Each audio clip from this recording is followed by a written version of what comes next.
Сауатты тамақтану.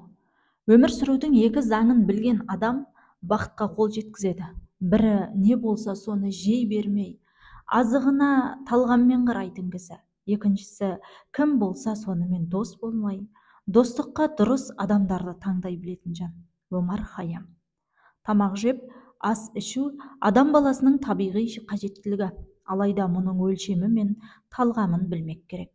Өмірімізді өзгерту үшін әрі тұлғалық дамуды әуелі неден бастау керек деп менен сұрағандарға сауатты тамақтануға мән бер деймін.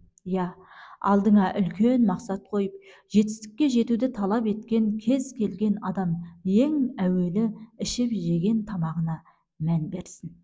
Құранда: «Уа пайғамбарлар қауымы, адал, таза һәм пайдалы ас судан жеп ішіңдер. Әр кез игі іс істеңдер, шүбәсіз сендердің не істеп, не қойып жүргендеріңді білемін» делінген аят бар.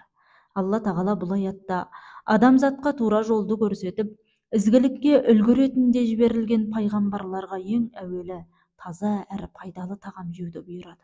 Одан кейін игі іс істеуге шақырған. Кемел адам кітабынан.